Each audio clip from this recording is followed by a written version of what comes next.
Okay, let's see if we can go live on YouTube and then just announce it for everyone else. Thank you for joining on a Friday. Copy that.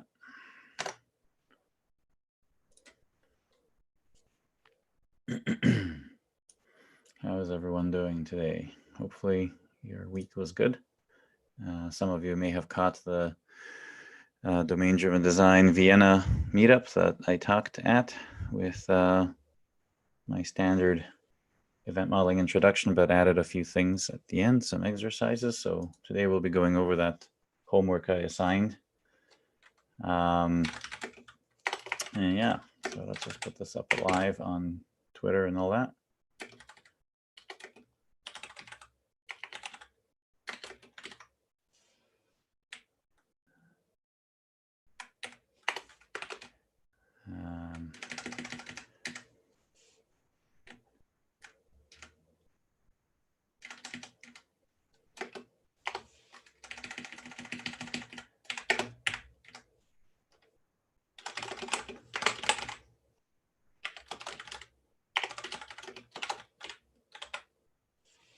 Okay.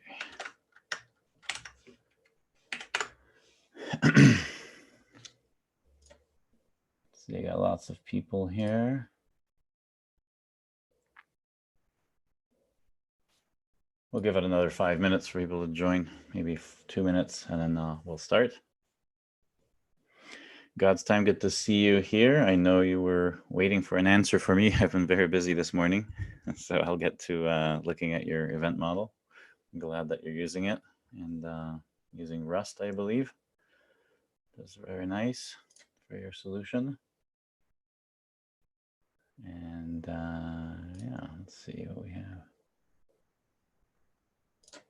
Reply. Where? And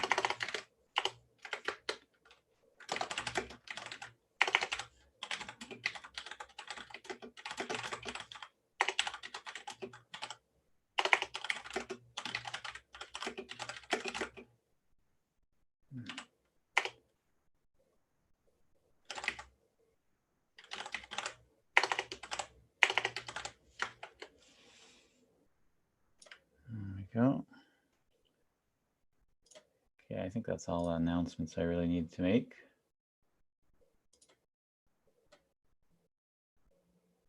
I retweet that and switch one more account. This all these Twitter accounts and all that take a long time to organize.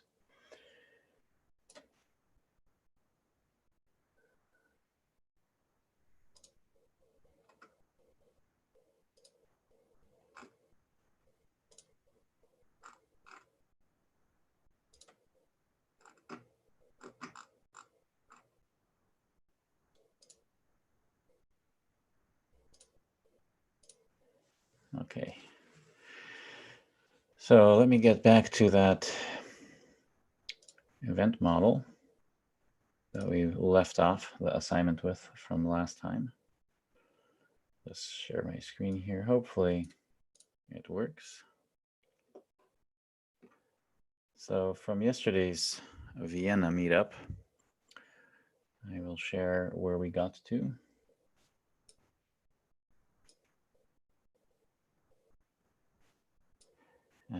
Sharing the screen. Where are you, Zoom? Okay. Zoom is here. Chat.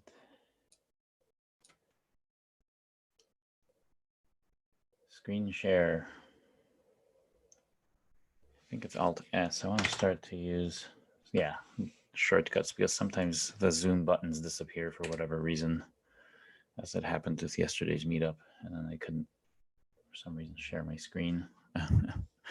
Or sometimes I'm stuck not being able to stop sharing the screen, so I just have to commit to memory the Alt S shortcut for Zoom. All right, so if you remember, if you did attend yesterday, you probably remember this little exercise where we really had none of this at the very beginning. So I'm just going to hide everything that we didn't have at the beginning. We kind of started off the exercise with something like this. So that was the exercise that we began with, saying, here's a simple problem. We need to automate a little to-do list, and we would like to explain how the system would work via event modeling on a timeline, moving left to right. How does this evolve as a by example workflow explanation of how this little to-do app works? And we got to a part that that looked like this. Oops, there we go. All right, so I worked through some of the beginning of the solution where we started to look at any facts that were stored in the system. We simply got one fact or event, so simply adding tasks. That's what a to-do list is, just adding these tasks to be done.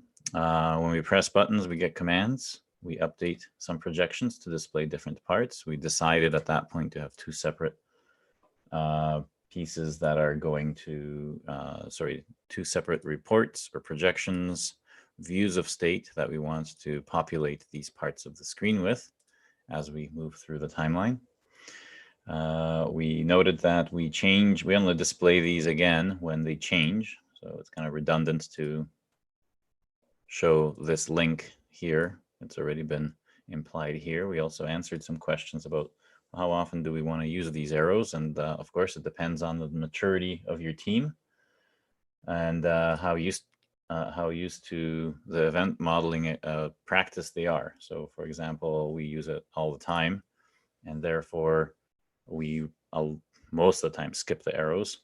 When we're working with new teams, of course, we put them back to make sure people understand. But for our internal projects, we have much short, like a shorthand for all this. We omit quite a lot. The goal is still met, but for being descriptive, we do that. So back to the task at hand here. So the last thing, this wasn't there, sorry. So that was the first project that we were going to do. That as well. It seems like a pretty easy way that you can finish this up by pressing different buttons, and maybe we're not complete. We added this button here, so we could probably copy it. But then we added a little caveat.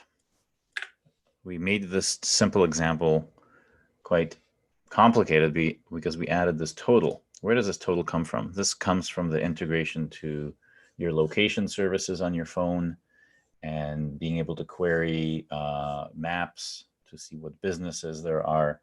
If they have a website listed, to scrape the website for the product, such as bread. Maybe for now, assume you're going to buy the one that's listed at the top and then include the price of that. So our trivial example quickly grew, quite a lot in complexity by adding this dollar figure. You don't know how much stuff is going to cost before you head out and buy it. But then when you're doing your shopping, you have some services that you can tap into to give you that running total. Now, of course, there could be a different solution to this. You could scan your receipt as you're done and do it the other way, so that scanning the receipt takes things off of your to-do list and marks the bread as having been bought. But we chose the other way to do it, just for fun, just to show one of many solutions to this. So this contrived example, we can finish everything without this total first, just to make this complete. And we can probably remove one of these things so we can be done a lot more quickly. And yeah, so let's take a look at how this continues to evolve. So the next thing here is the buy bread appears when we click the button. We notice that the system stores this fact as whatever format you want. It could be a JSON file, could be a blob in some row in a database. It could be event store itself. It really doesn't matter. So the implementation could be anything you like. Again, the organization of these swim lanes, we can do whatever you like, but I always start with most human visible events at the top, closest to things actually happening in real life, such as things we don't even store in the system. When someone goes into a store or pays at a cashier, our system is ignorant of this, but we put those in as reference. At least I like to do that to show context. The second swim lane here is the first time that we are looking at actual system events. Oops, let's try that again. Just want to start dividing up these swim lanes again.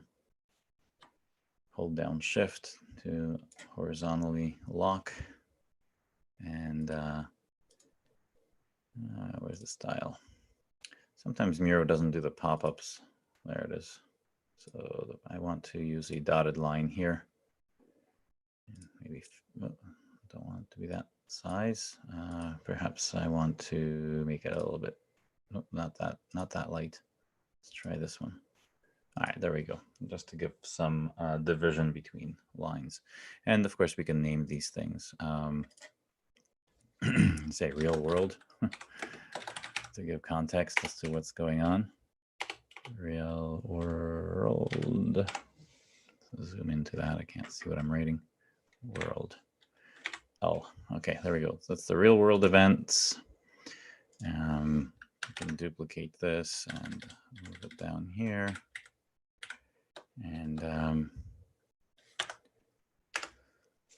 here we have our task system.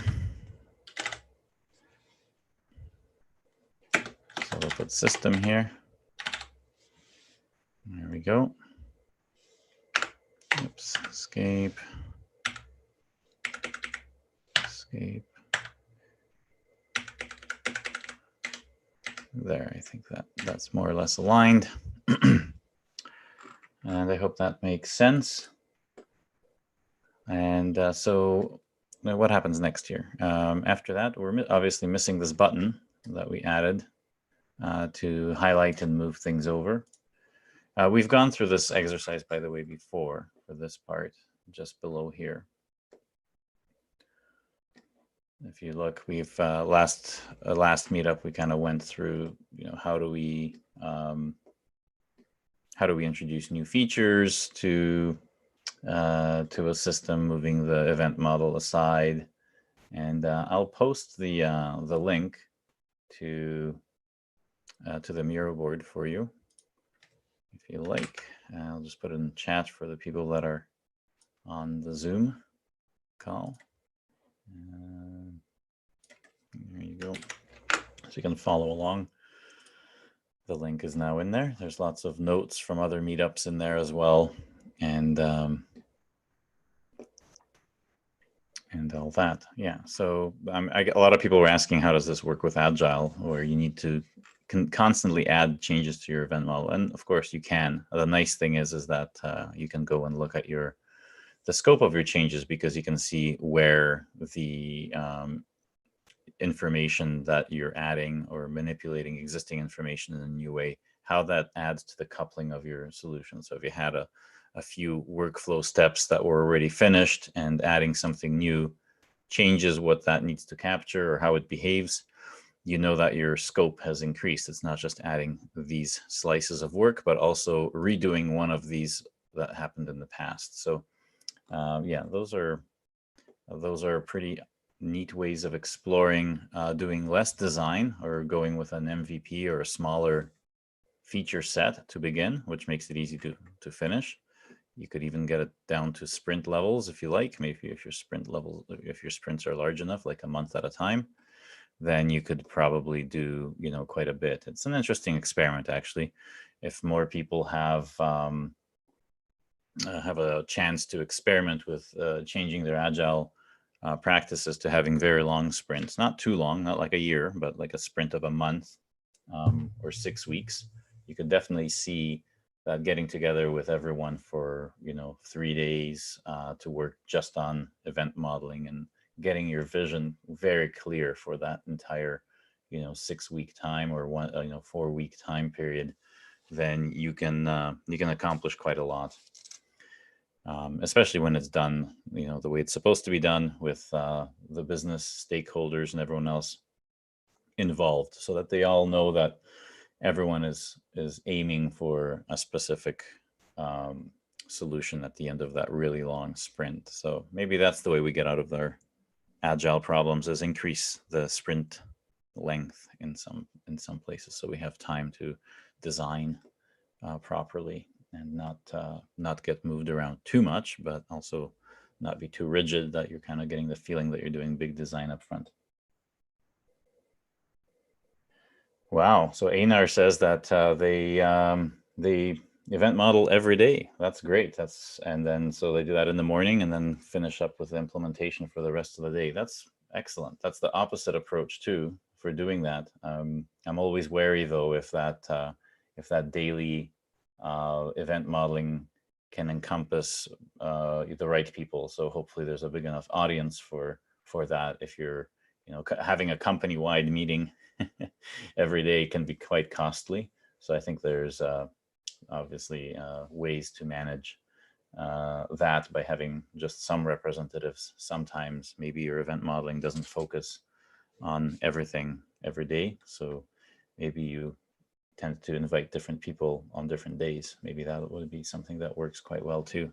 I'd be interested to find out more about how that's working out for you when every day you're event modeling, who's there and which parts of the system you're event modeling. That'd be really cool to see.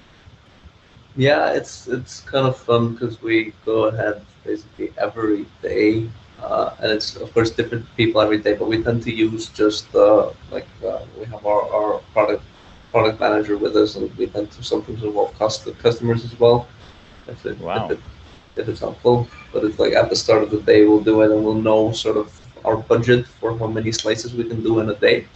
That's how many slices we can model, and if Wow. it's like more slices than we can fit in a day, then we just stop modeling, start implementing. That's awesome because having multiple being able to do multiple slices in a day is great. So you must have a pretty large development team. Actually, there's only two of us. Real? Oh, you guys are awesome. I mean, once everything's in place, once you have all the infrastructure there, then a slice sort of doesn't encompass too much, right? Yeah, that's wonderful. So yeah, that cadence of being able to just roll out feature after feature because you have a set of patterns to follow, and real agreement on state gives you that velocity. So far, I thought we were the only ones being able to make that jump, but I'm happy to see that everyone else is sort of following and actually being better than us, because some of the systems that we had, we could only do maybe 2.5 slices per developer a week. Yeah, But of course, we had to support it. It's not just development. This right. I mean, we're sort of greenfield at the moment as well, so that oh, you'll go impacts very us as fast. well, and so like we're one team within a broader context, and we sort of treat ourselves like an actor inside the system. So we have Wow, like a contract of like events flowing in, messages out. So that way we're sort of able to model just our part of the organization as an event model. that's awesome. Yeah, I'm happy to hear that, because a lot of people think it's the opposite. You're going to be destroyed by having a design in software, God forbid. Agile says just have tests and let the code naturally guide you, but it's really nice to hear that you're doing that to Yeah, I mean, I to think it's better sort of need a direction. hmm Yeah, great. Were you at the meetup yesterday or no? No, I was not. I was not. Okay, yeah, I was. So this is just a continuation of this little exercise, which is pretty easy to finish. I think you can. Let's continue on that. But thank you for Hmm. adding your experience, because I think more people need to understand the advantage. And so if you want to write an article or a blog post, a short one for the event modeling site with how you do it, I'm more than happy to post it there. So Oh, that would be lovely. I'm yeah, interested in doing that. Let's do it. yeah. there's not enough about the agile aspect of event modeling on there right now, so this would be perfect for people that Yeah. are wondering. Yeah, just put in a Okay. pull request for this. The site is on GitHub. It's Lovely. in I'll do that. there's just markdown files. It's pretty easy to author a new article if you want. Um, yeah. Okay. Well, let me finish this, and hopefully we can get to the exciting part of how do we get this this total in here in this roundabout way, and then we'll have some time for more discussions and questions, and maybe do another solution where we scan receipts maybe at the till or something like that. See how different the event model for that is, and maybe we can compare them and see which one will cost more and which one will be more useful. Because I know I've played with some scanning receipts apps for doing my expenses, but it's one of those things, unless you really make it a habit, you sort of it's not convenient. Sometimes you're being rushed at the till and you just have to put the receipt in your pocket and get out of there before the next person's on their way. So, and then you think you're going to go home and put everything on the table and scan them for 5 minutes, but you got to get dinner started, or the kids are acting up, and so you never get around to it. And then by the end of the month you have a pile of receipts that you're kind of wanting to do, but it looks overwhelming and you don't ever do it. So I thought that this solution of in real time getting prices from websites of the stores you were at and guessing which item was there could be interesting. And if you see something that's crazy, you could probably have a little edit button to just fix it up or something like that. But yeah, let's take a look. So next step is, of course, this button is missing. So I'm going to copy this button across because that's what we have here. That's one place. When you're pasting in Miro, if you place your cursor and press Control V, it'll put it exactly where your cursor is, your mouse cursor. So then we can align them later. I really don't care about how it looks right now. We can clean it up after, but we have a button there. And of course, here we can press the button here. Maybe we can say that we selected this item. I don't want to draw anything with things, so we just say that it's selected with something like that. And then we have another command because we're changing the state of the system to finish this. And of course, these probably come in here. And we pay cashier at some point. And at that point, we now say yes. Oops, not that one. But first of all, this is not add task, but this is now finish task. Task. There we go. And so pressing this button means that we're doing that. And of course, I have my old style here.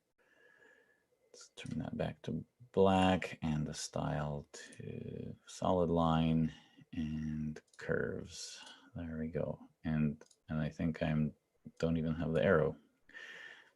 Yeah, it's kind of I wish Miro had a memory of if I'm connecting something, use arrows. If I'm drawing freely, don't use arrows. But anyway, wishful thinking. That's why we need the O-Note to continue to evolve, because then it'll know what we want. There we go. And arrow is like that. Okay, they're back to normal. And of course, that's a new event that we put down on task. So no need to worry about table structures or anything technical. We just write down that, in fact, this happened. That is the simplicity of event modeling. We allow the communication to be very quick by saying task finished. And that's all we do. And from that, anything that cares about this event, such as this to-do list, well, it changes based on things happening in the system. This is the way that pub/sub ends up working. So in fact, pub/sub is everywhere. It's not just in enterprise architectures. our lives work on publish, subscribe. Something happens, lots of people observe that happening, and they all do their own things, and they all have their own interpretations of that. So let's just take this screen and duplicate it without the button. We're not placing that button yet. Done. And so now, of course, we have this text that we had here. That's no longer. There we go. And here, oops, again, this size of this font, I don't know why it's so large. Let's just get that down to something normal. Oops, didn't paste it in there. Come on, what's going on? I want to paste it in there. Control V. There we go. And it's still too big. So that is a done task. So obviously it disappears from here. Notice I don't really care how that's done in the UI. Event modeling is about getting snapshots of state, and that includes also the state of the screen in between things. And so now our to-do list is blank. We don't have anything. And again, we only show these lists when they change to highlight the fact that that something happened here. We don't always show the link on the UI. Otherwise, we'd have too much information that's distracting and useless on here. For now, this is good. I might want to just add this to the side here. There we are. And of course, we have our done list, which is getting used for the first time here because nothing was done up until this point. And of course, the done list is also interested in this event. And so here, done list says by red. That is now done. Great. And so here's another aspect of event modeling that you now have, different types of events, and you can read the event model to show which parts in your system subscribe to which events. And so it's kind of nice to be able to use this as that source of truth. So this obviously is linked to here, and we see that we finished the task. But who else might be, without this, it's pretty much finished, right? We got what we wanted. We show that we can finish. We have two events that enable us to have this very simplistic application running. So that should have been the finished exercise for people that were working on the exercise in yesterday's meetup. This is your answer if you chose to have two separate lists for your to do and done areas of the system and the screen. And you, again, as I said, you could do this with one where you have a column saying done or not done in one table or whatever, depending on what you chose for your implementation. But even without that, conceptually, these would be in one list with a status that you could update. So hopefully that makes sense. Real events in the real world that don't get really stored or have an opportunity to be stored unless we want them to be. And then the tasks system. Now some of these might actually cross over to a new system because, oops, I need to,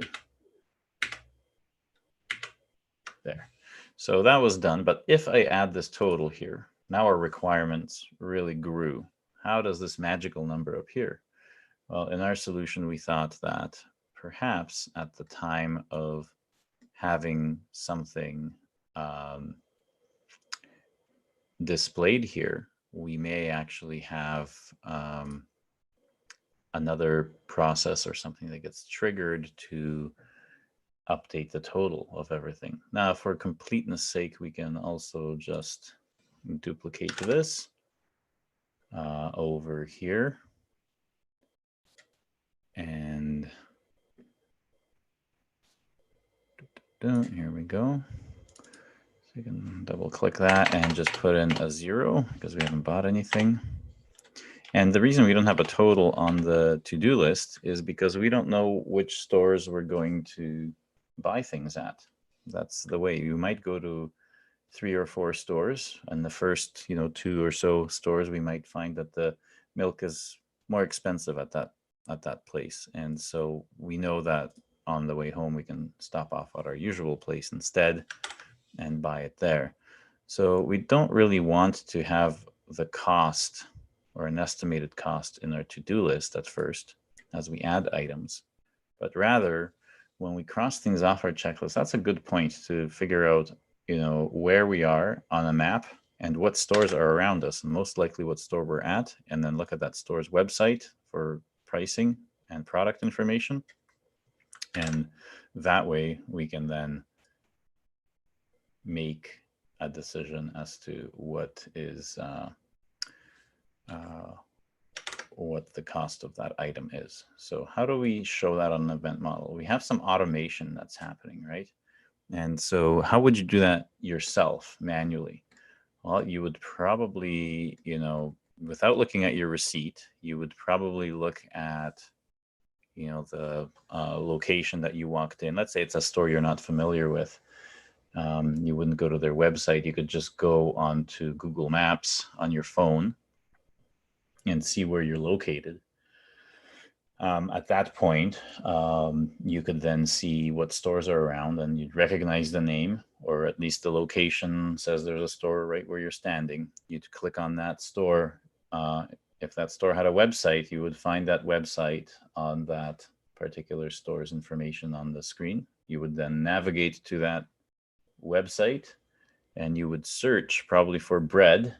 You might have the name of the bread if you cared to, or maybe at least the type to narrow it down. And then you would look at the price on their website for that. And that's how you would know what the total was for your items. That's what you do manually.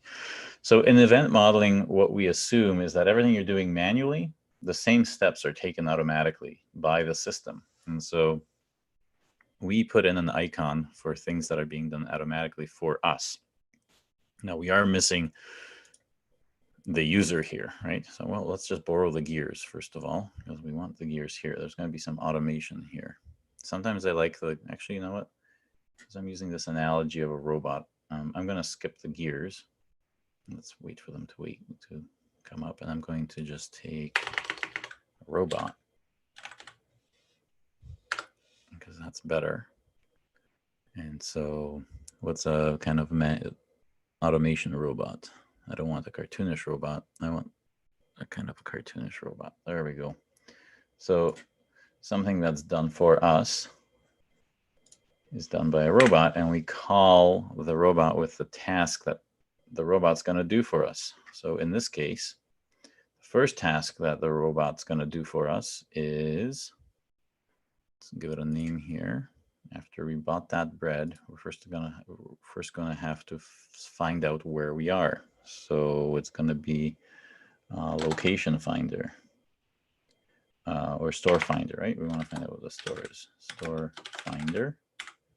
That's the first automation thing that I mentioned.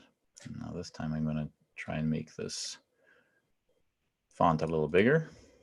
I'll give a name right here, store finder.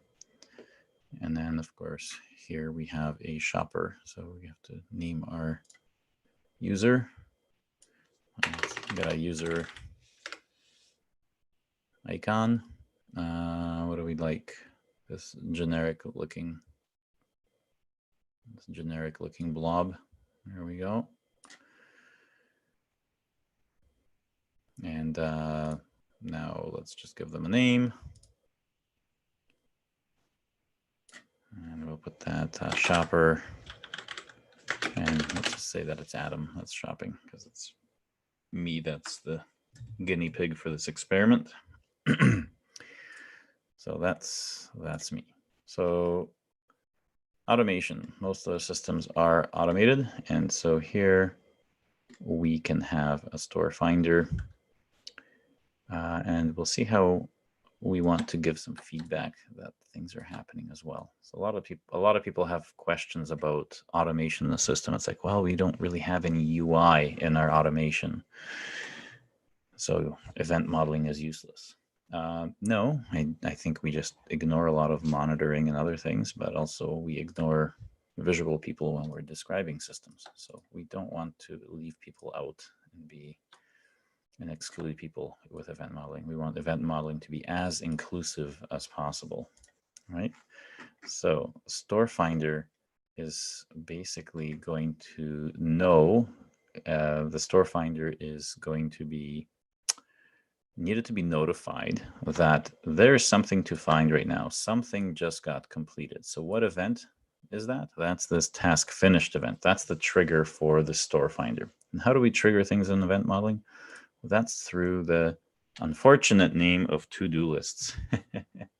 So maybe just to make things less confusing, I'm going to change the to-do list to tasks, because if you read the documentation on event modeling, you'll see that the to-do lists are actually form a specific way of describing queues and other things that you might employ in implementation. So tasks. So we'll do that and just delete all these. Oh, I guess I can't. I'm just going to have to rename them.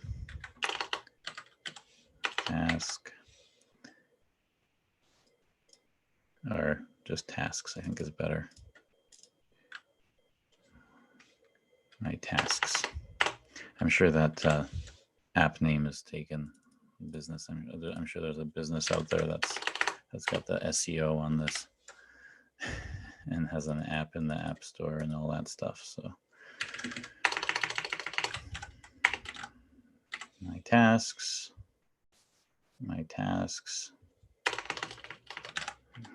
And so as you see, there's a lot of repetition in doing an event model with this tooling, and that's why, again, I keep referring back to ONote and others, where you'll be able to really refactor your event model quite quickly by being able to say that this is the same screen, and some of the components that are renamed, etc., they'll rename across all instances, so you won't have to do what I'm doing right now. What I'm doing right now would have been done in 1/10 the time if I had ONote finished. So it's not done yet, and then we'll be able to do such wonderful things as this when it is finished. Last screen, I think, here. My tasks. It's really good for you to see just how long it takes to do this stuff and why you want to automate some of it. Watching me struggle every Friday is where you can learn, where you can improve the tooling. Now, so to-do list is a task list now. Tasks list and a done list. So this is a tasks list. And I think last time we had a good talk about this in this meetup. You can see the recording on the YouTube channel where Rick was talking about the naming. I think it was even before. There's a couple of other instances of our meetup where we're using this example, and Rick was talking about the names of things. So finish tasks, cashier, vibrate. Okay, do we have any more to-do lists? No. So all our to-do list naming is gone, which is good, because the reason we want that word gone from there is because in event modeling, whoa, what is going on here? How did that happen? It's very bizarre.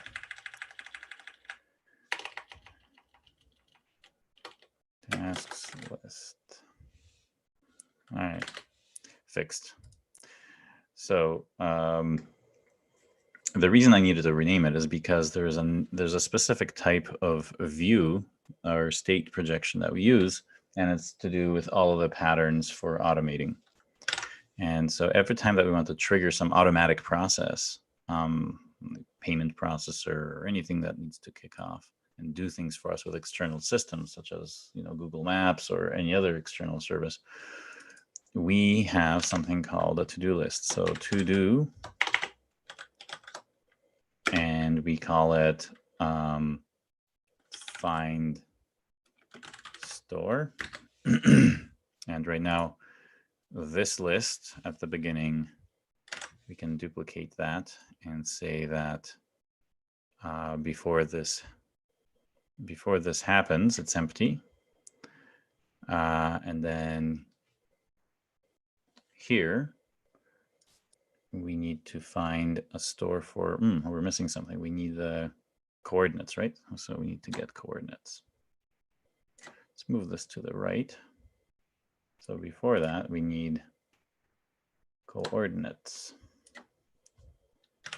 Find location, right? Or get location. I'm not sure if it'll actually need a robot for this, but location determiner. How about locator? Locator is our locator. And of course, we have another system that we use that with. So let's leave this second step for later because we haven't figured out where we are yet. So there is a second system in here, and that is, let's just call it Google Maps. That tells us where we are at all times, right? So we have Google Maps with all its API and all that. Now, I may be wrong. It's been a long time since I've done any Google Maps work, or if any. I don't think I've directly done anything with it. But let's assume my ignorant way of doing this, that we have a whole bunch of, as we move around in the city, we have some coordinates that Google Maps keeps publishing. And so let's just assume we're not going to do publishing. Let's assume that we're just going to have a system, location system. I'll show you why in a second.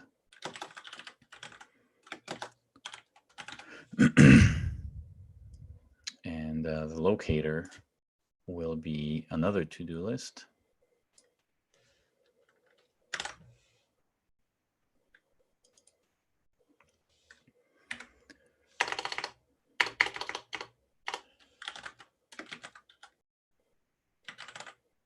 Get location.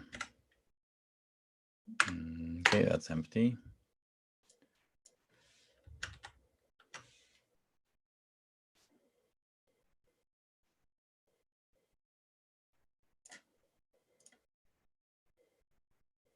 And here, get location. And here, the item ends up being get location for bread. Okay. Not done. That's important to do.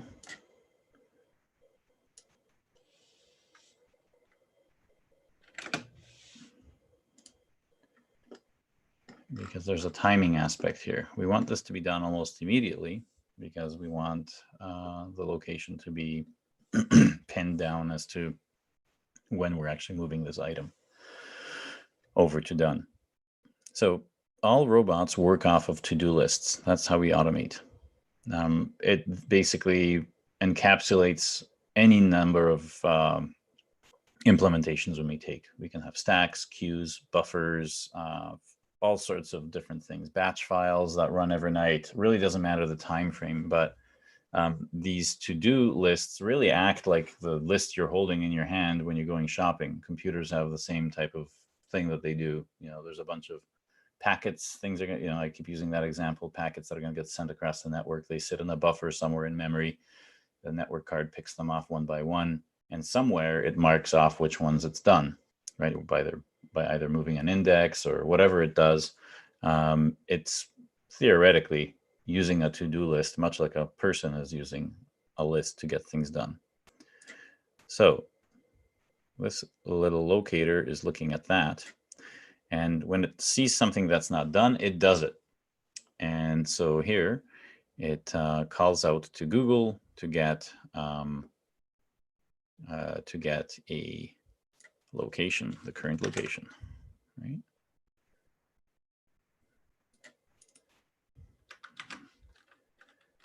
Ask Google for the orgs, right? Well, that's all it does. And that's it. We know that we have an external call now. And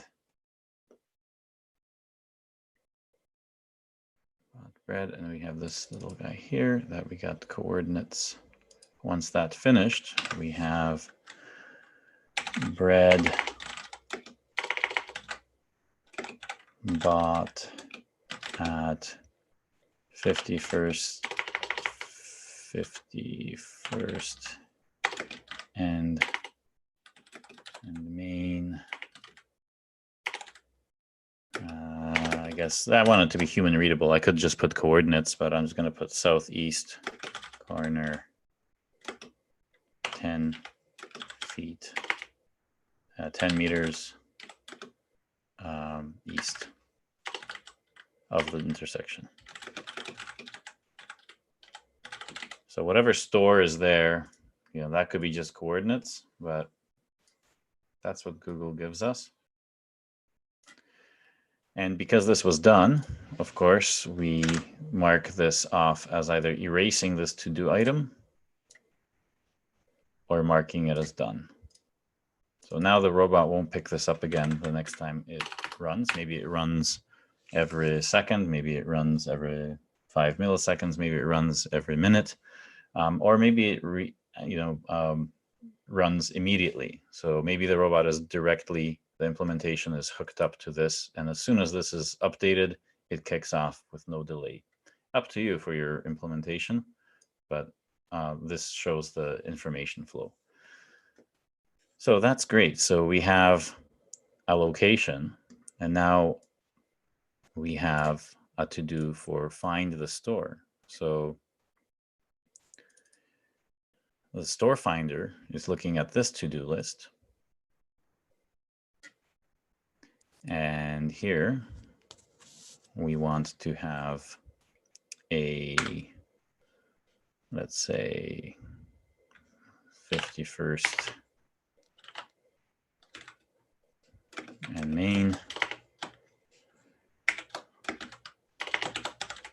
And again, this to-do item is not done. And of course,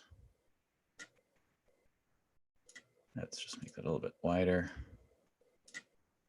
Come on. See, this is why I don't like sticky notes for, I really don't like sticky notes for these things because you can't change the shape of it too much. It has an opinion of what it's supposed to do. So yeah, I'll just leave it like that. I'll replace it with, actually, maybe I can change it here. Oh yeah, good. Much better. There we go. And of course, oops, I like it like this and top. Maybe we can then add an extra space. Good enough. So when there's an event that happens here where there's something, bought, task finished or bought, location found, or something like that, right? Location found. Let's give it a name, location retrieved. And then in there, we combine it with what the task was, etc. That's our event there. Okay, now that's linked. The next thing that we do is say that event triggers the next thing. So notice that I'm really deconstructing what you would have as a saga or a process manager into just a variety of to-do lists. And of course, we could also have an overarching progress list that would look at these to-do lists and say how far something is done. And we'll show why these need to have some UI implications, right? So this, just like before, oops, oh, that guy disappeared. That guy's still there. Sometimes Miro does this for me. This locator guy's missing. This might be a second instance of a locator. I might have to refresh this screen. Let's refresh.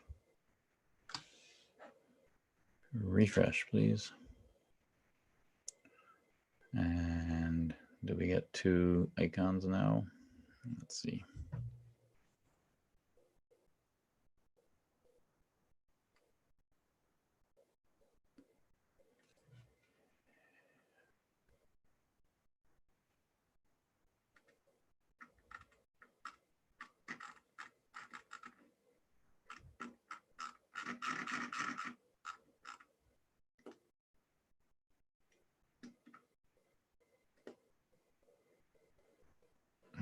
Okay, there we are. Here's our exercise. And I think I do have 2. See, yeah, so that was just Miro losing the rendering of that icon first. So now I have to wait for it to load up. Yeah, so there's two locators here. Get rid of one of them. If we wait for, it's a really large Miro board by now, so have to wait for it to load up a bit.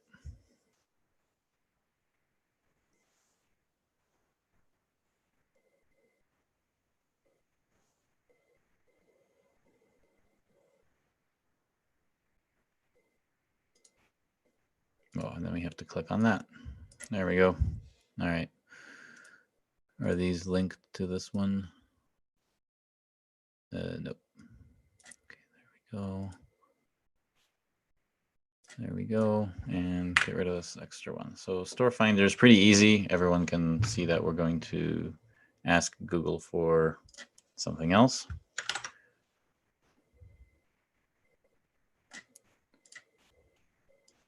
Ask Google for and store name, add location. At main and our 51st and main. Just keep it consistent. 51st and main. That's it. That's our command. And here we say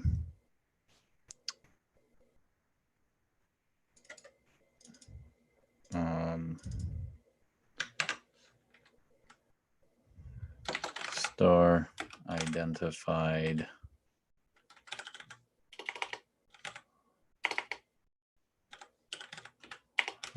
as bread world at 51st and main, and say breadworld.com. And there we are. So that results in this event being stored. And of course, this ends up being done.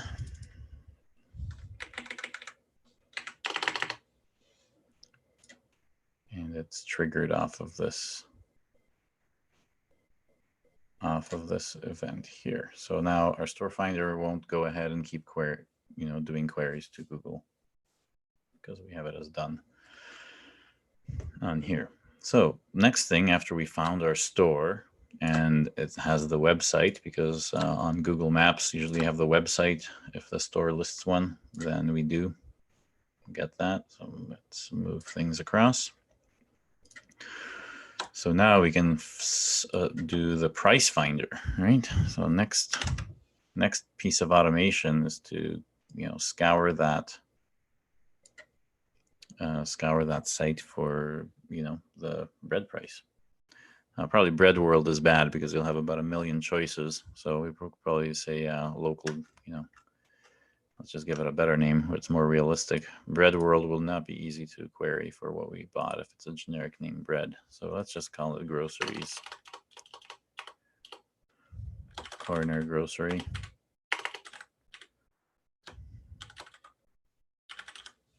Cornergrocery.com. Perfect. And that's where we go to find things. And again, I'm going to change this from that to be a rectangle because I like this layout better. And of course, let's just make sure that the name of the event is something better, such as this. There we go. And so store finder is not store finder. This robot is called product pricer. It's going to price our products, right? And so, well, it as well looks at some sort of a to-do list. It's not using the same list. It has its own little to-do list that you give it items to do. And here it means cornergrocer.com. And first of all, let's just make this a little smaller. Cornergrocer.com, bread, not done. Not done. Okay, let's make it a little bit wider. Okay, and of course our end state for this one here would be done. So at the end of this process, it will be finished. And that's it. But here, what we're going to do is we're going to query, maybe they have an API. Let's just say grocer.com is very modern, has an API. You can just get a list of a price from them for bread. So search corner grocer.com,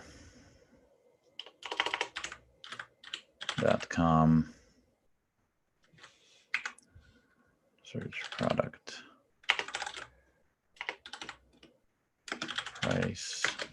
That's the name of a command. Again, I don't like this. Let's just move this to be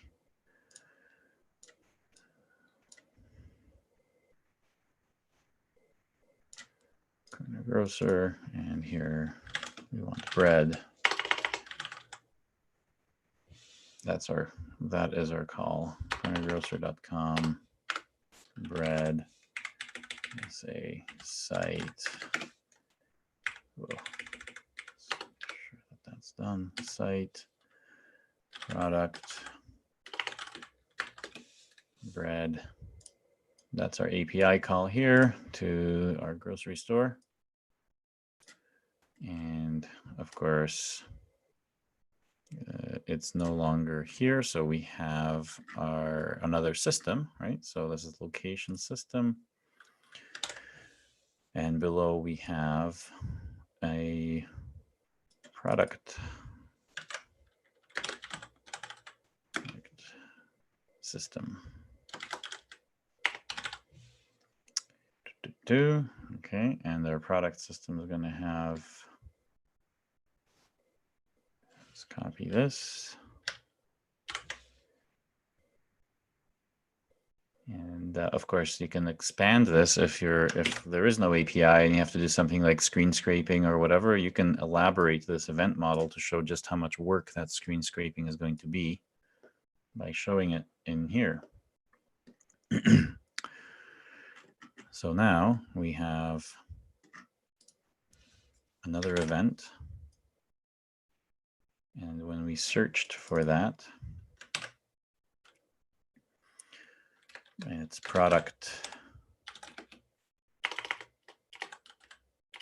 priced. And we have bread.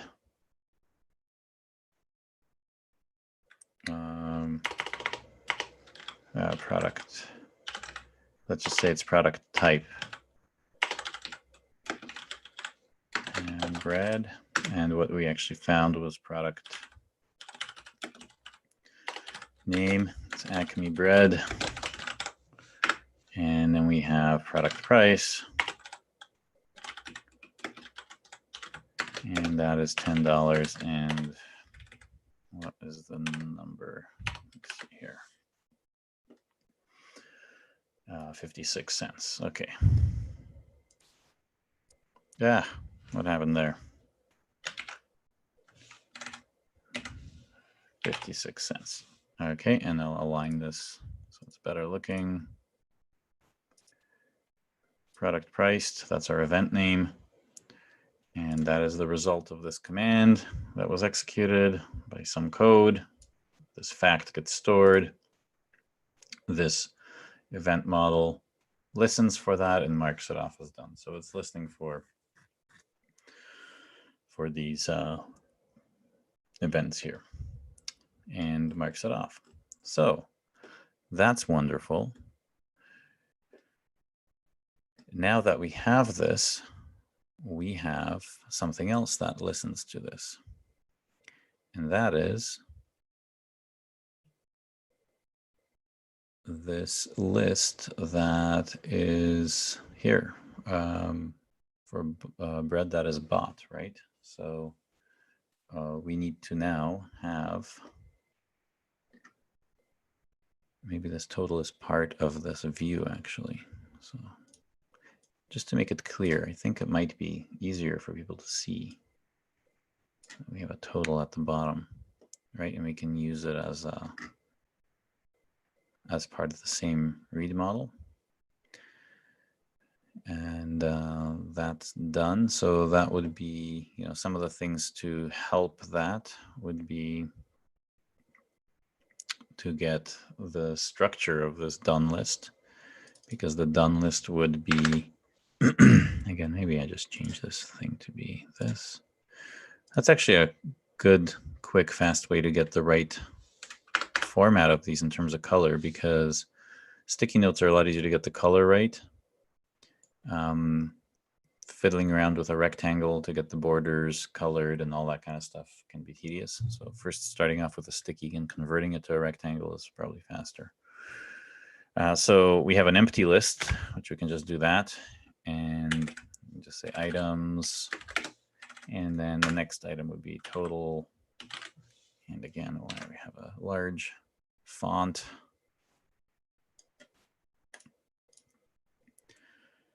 Give me a smaller font. Well, not that small. Maybe this is good. Okay, total. And it's default. Sometimes it's good to show defaults just to, kind of let people know what it's going to be used for. Right? We can finish that later. But at the end, this particular list, we can copy and place here. And in here, we would have bread. And of course, we would have the items amount.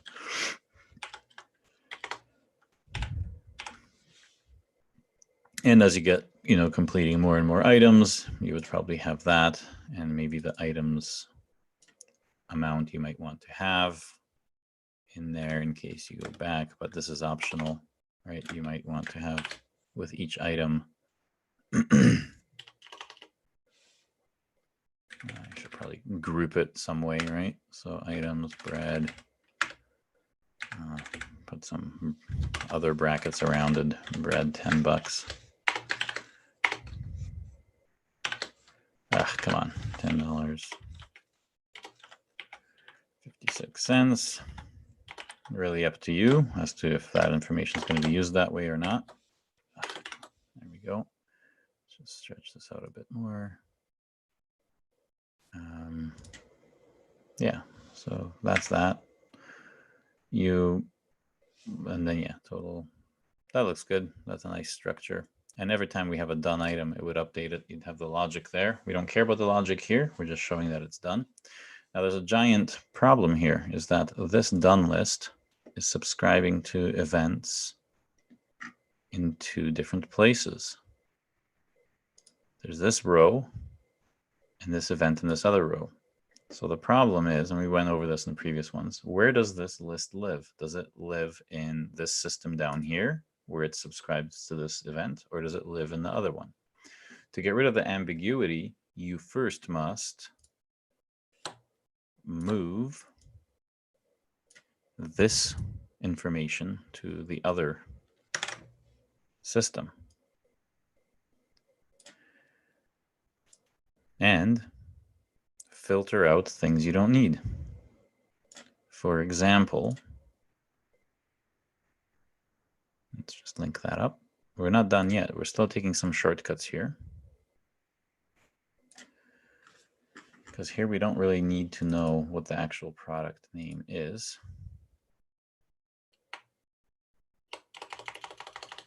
We need to just say task and map this back.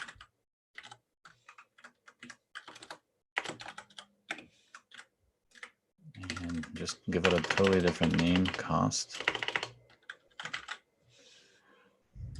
So there is a translation pattern here where we want to actually say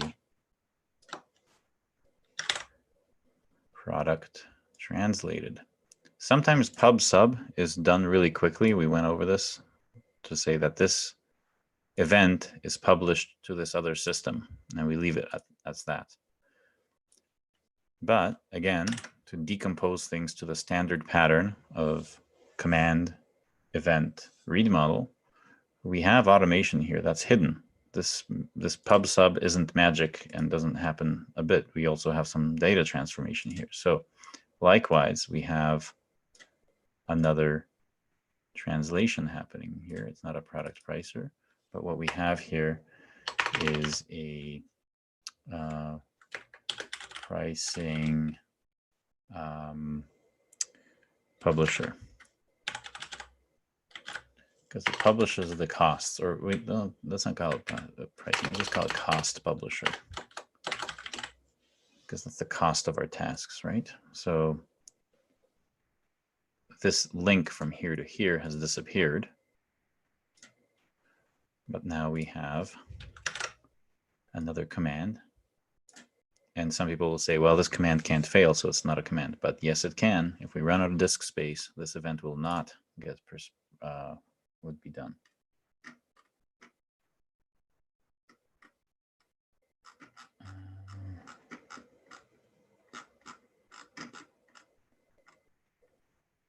Yeah. So God's time is asking if a robot can be if you can provide identity by a robot. Identity is really an implementation detail who's going to provide it for you. What you want in your event model is to show that there is an identity, and that's it. You really shouldn't spell out your implementation. Otherwise, you're getting down that rabbit hole of producing UML and very detailed architecture diagrams, which are going to take a long time. Here, we're forcing the focus to be state only, so that we have the right level at which the requirements are gathered. That's our goal, is to use this blueprint to gather that. So here we have publish cost bread $10.56. And there is another thing I'm overlooking on purpose, and that's mapping the mapping of bread type to the task. So somewhere there would be a mapping here. Because it's looking at product type, bread, and so I think store define. I think we're missing the link here, right? To do store identified.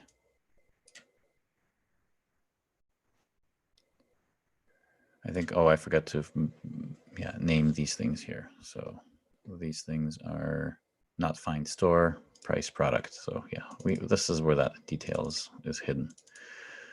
to do price product.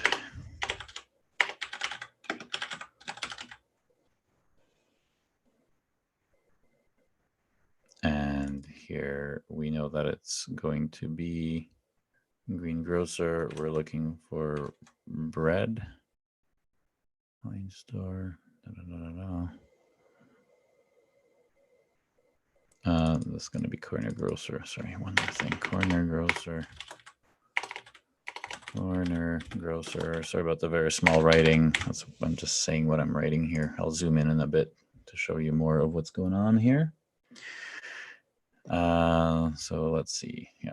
Sorry, I skipped this last. I shouldn't have gone too far ahead because we have to back up here and see just how this data flows. So we're information complete. So we identified the store where we find information. We feed that to this with the actual bread as being the thing to be identified. And well, first of all, why are we finding the store, right? So get location for bread not done to do for bread, right? So, and that was done for buying bread. Get location.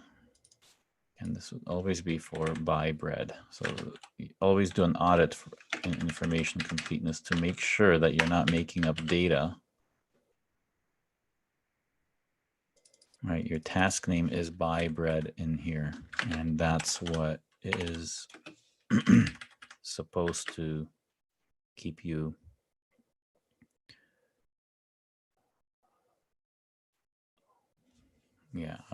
maybe wait a second. That's done. Yeah, this copy paste is sometimes broken in Miro.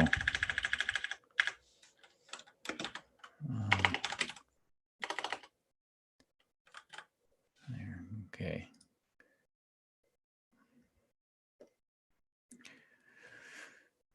And then we're finding a store. We need to not lose track of what it's for.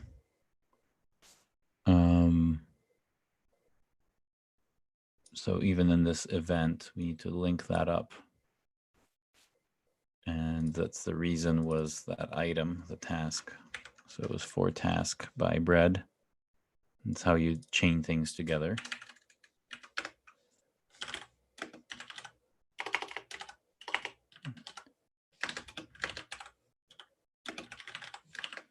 Okay. That's done. And in this case, we also have to find the store for buying bread.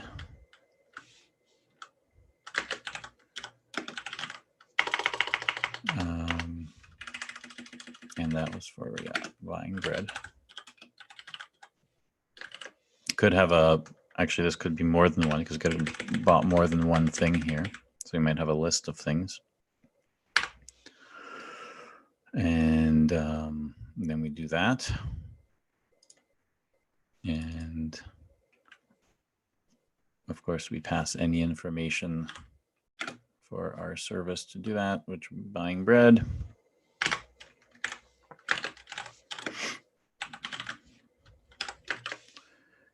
And that store identified for buying bread, right? So again, we have task here. Zoom in. And task is, or tasks, I should say. Lots of corrections to this. Buy bread is the one that we have right now. And so that's our event that links things up. And product price is for tasks for buying bread. This time it's just one. Unless we can do batch jobs here, that would be fine. For now, just do buy bread. If we had more, we might actually have, we could do this task list as one-offs, one after the other. So we could copy this and do the same thing. Let me just make this a little larger. And if there's like milk, do this. And that way we would say that this to-do list is find out these two things. And it would always link up. At the end, it would have done 2 commands that would end up with 2 events, and each event would have the proper mapping, right? Product price, reference, task, buy bread, right? Okay, so that's getting there. You see how you have to make sure the data flows because you need to identify how these things are going to actually hook up. So kind of running out of time. I want to leave some time for questions at the end. But here we have this publisher that is going to end up with this here. And this is not a find store, but this is publish. There's pricing. And here we have the task that we want. So buy bread. Not done. And that there is going to be $10.56. Not done. I should probably not have quotes around that if it's a decimal. Okay.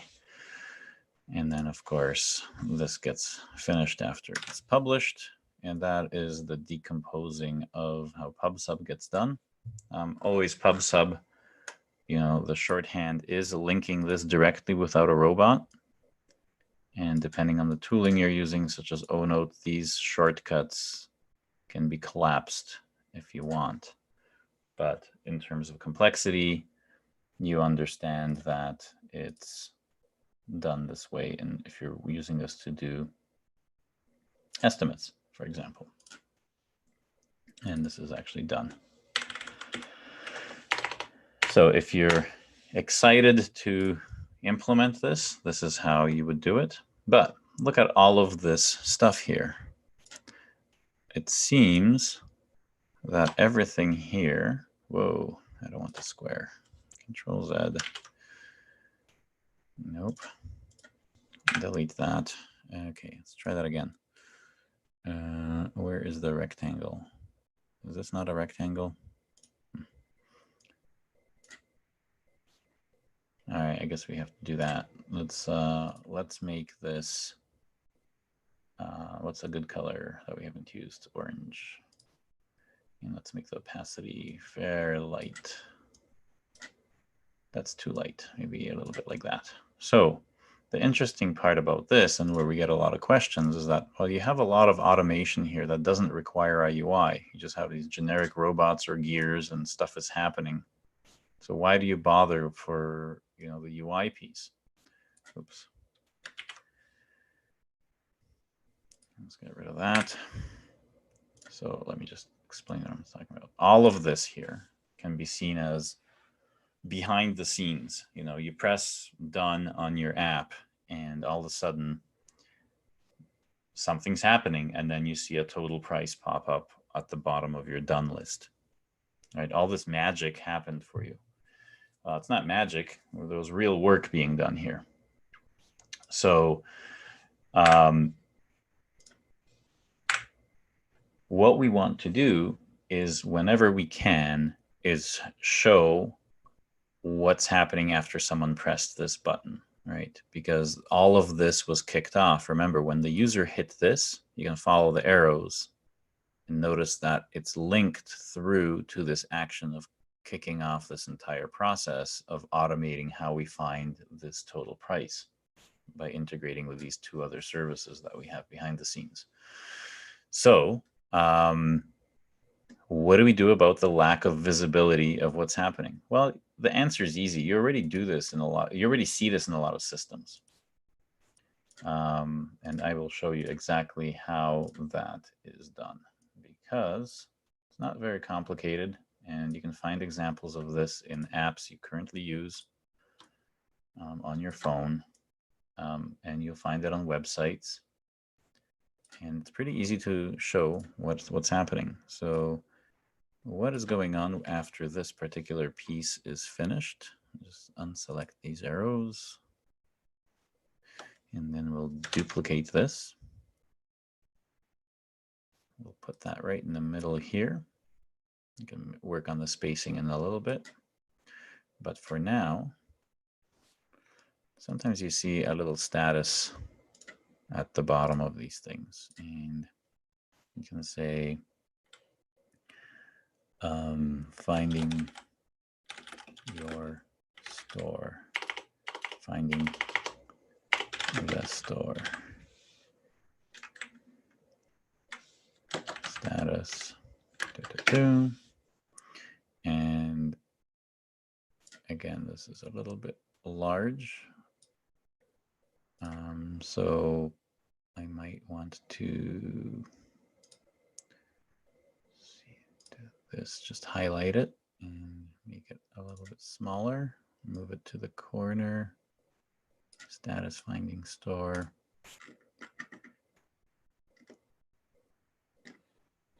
Right, and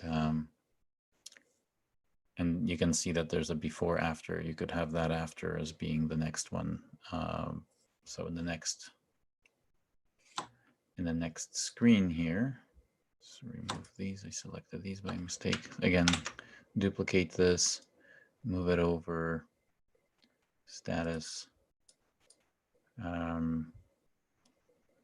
Here it might be, what is it? Pricing, finding price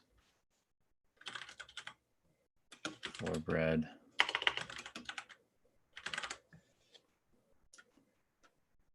And of course, this particular piece might be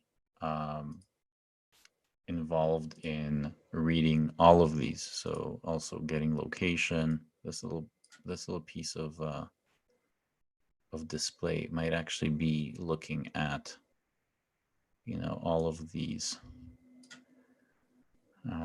You don't have to show that it's linked to just one instance of it. Right.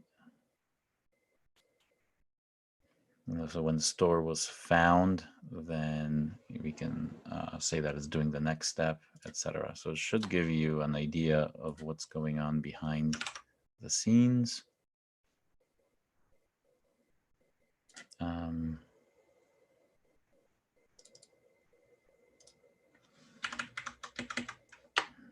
Finding cost. Yeah, this is kind of exaggerating it, but you can figure out how you can show something moving through a process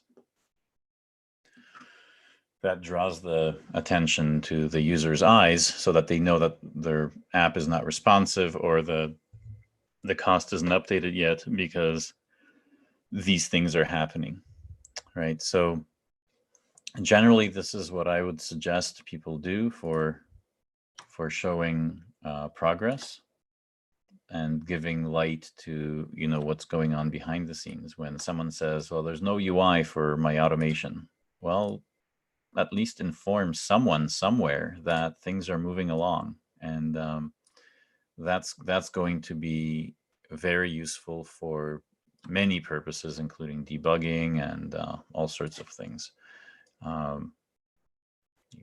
Performance tuning, whatever. You can get feedback from users as well. You can ask them, hey, was this on your screen when you had that problem? If something crashes, the last task that was shown, is somewhere here. So does anyone have any questions about this homework assignment that we're now finished? All right, this is how I would event model this integration with Google, assuming that the APIs were in this usable state. If I had to make another subsystem to, scrape the screens for different websites for their price, I'm sure I would show that complexity in some more swim lanes where we show the effort of really manipulating all the HTML we scraped out of a site. So how does that look to you guys? Any questions? Go ahead and type. If you're shy, you can just type them into the into the chat down below.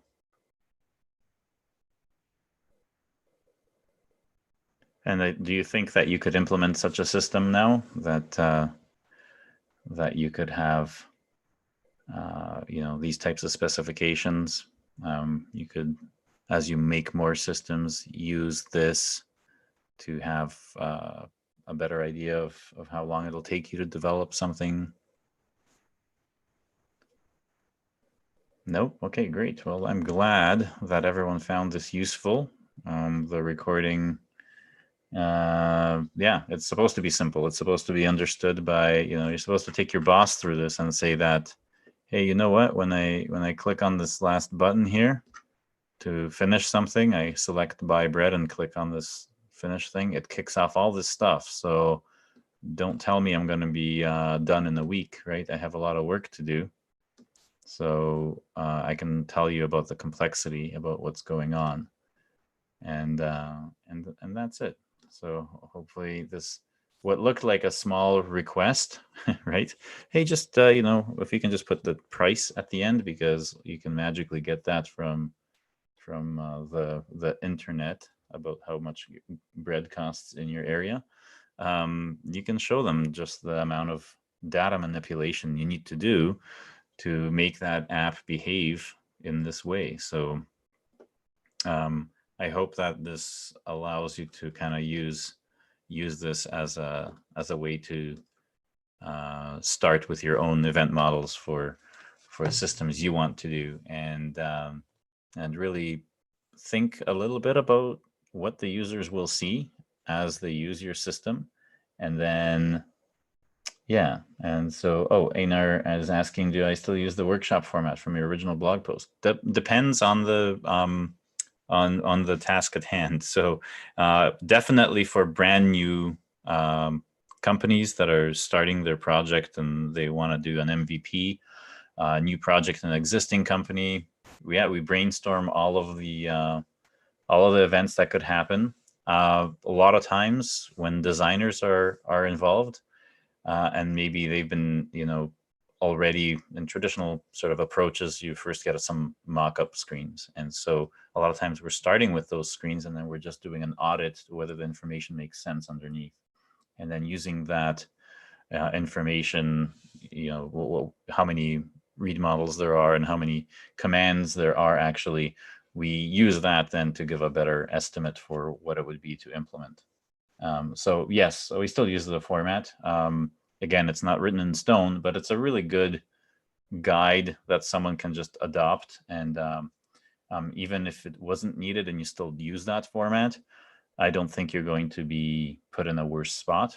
You might take a little longer, and as you get more familiar with it, you might adopt it for, differently for different types of projects, where maybe you're reverse engineering on a legacy system and augmenting it with new functionality. You might go through an event model that reverse engineers the current functionality, and then you start to integrate whatever you want to add to that. So, and I think this was really good because last week Rick was asking, well, let's add a non-trivial feature to our system. So I think having the total price dropped in on our simple to-do app showed just how many things we need to put into our place, and hopefully you saw how you use the same common patterns to compose all these different workflows. If you feel like correcting some of my mistakes here, please feel free. I'm sure it's not done. I'm sure a lot of the information is missing here that magically appears on the next piece. So the information completeness audit, you have to make sure that if I have some information in here, then did it come from the previous piece. If it didn't, it needs to be passed on. That's the way you get proper information architecture done, and that's how you avoid pitfalls of bad design that might actually end up with a worst case scenario, a project restart where you have to throw away your work and start fresh. Event modeling goes a long way to prevent that from happening. So anyway, I hope this was fun for you. I hope that maybe you can try some implementation and just notice that a lot of this is about information movement and not about the actual code you're going to write. And doing that audit with a vertical line, seeing that, hey, my system has this state saved, and yes, this is the screen that they see next. Yeah, this is the thing that's saved next. This is the thing they see next, etc. You can just keep an audit saying that what I wrote in code, no matter how close it matches these actual names and for the read models, or even if you have them, or commands, if they don't have to exist, they can just be API calls. In the end, you're just checking, is the user seeing this information as they go through the same workflow? And is the system storing this information as we move through the workflow? Those are your checkpoints. If you're doing that, you've succeeded.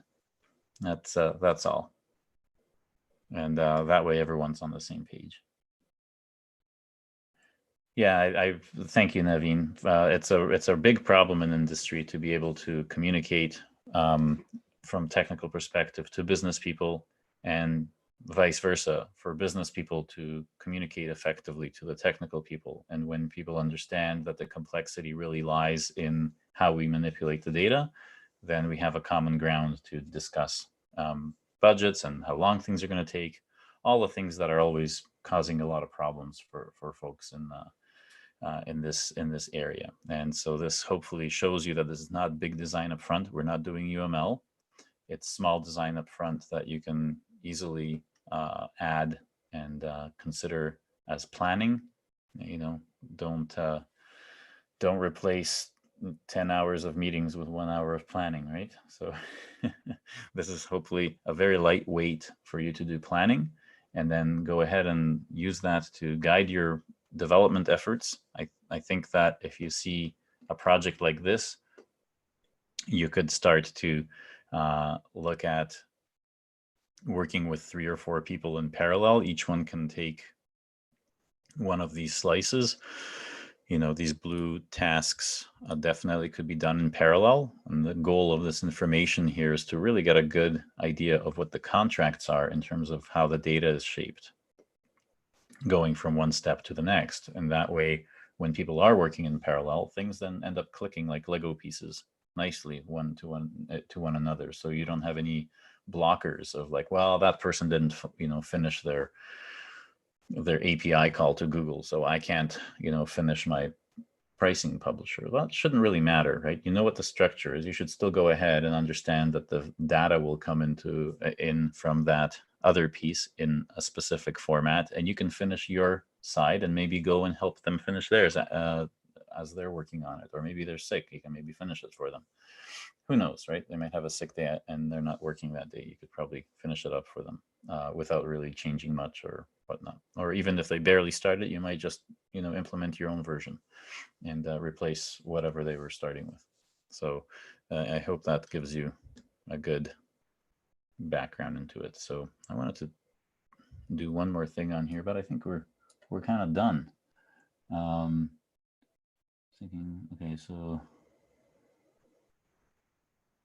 right, so Einar has one more point. First step, thinking of events can show how terminology is different between people on different teams. Being able to resolve that difference is super valuable. Yeah. So what Einar is talking about, that first sort of brainstorming session of what could all the events be, is location retrieved, and I should probably fix that spelling. Does location retrieved make sense? Is it consistent? Is store identified something that makes sense, right? We're looking at that terminology, whether we're going to use that throughout the solution. Task finished, right? Task added, that terminology, product, priced, are they going to be consistent throughout? Or are we going to have to rename stuff? Now, obviously, with the maturity of the tooling, you could probably do a search replace with some other things to correct any sort of abnormalities in terms of the understanding. But I think I'll show what he's referring to in the actual article. So the first, this is the brainstorming part where we're talking about gathering all of the different events that could possibly happen. So, if we're starting out not even knowing if we're going to do the to-do list in, that little to-do list application in that format, you could start by brainstorming all the possible things you might want the system to do, and then audit it on a timeline, saying, does it make sense, to arrange things by example, moving this way. Can we put some screens on top of that? You could probably start with the screens too instead. Who knows? But yeah, definitely the ubiquitous language, making sure we're using the same terms, all those things are important. So yeah.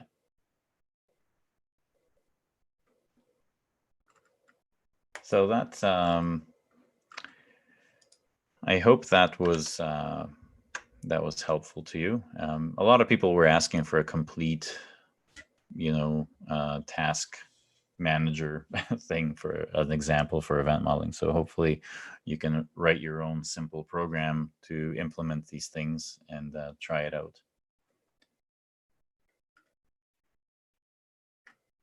And yeah, well, so that's it. Okay, I will leave to go on with my workday. My workday is not anywhere near done, but I hope that I answered some questions. A lot of questions about back end kind of processes that don't have a UI. I hope this gave you some way of introducing the UI back into things that are quote unquote just the back end.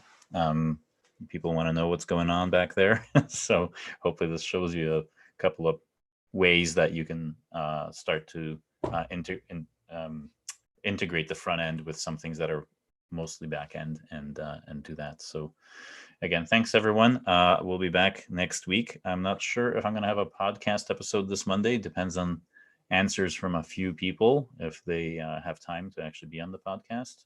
If not, it may be at a different time. So please look at the meetup. I try to change things at least with a couple of days in front, and then I try to keep this one going every Friday so that people can drop by and have these discussions, have questions answered.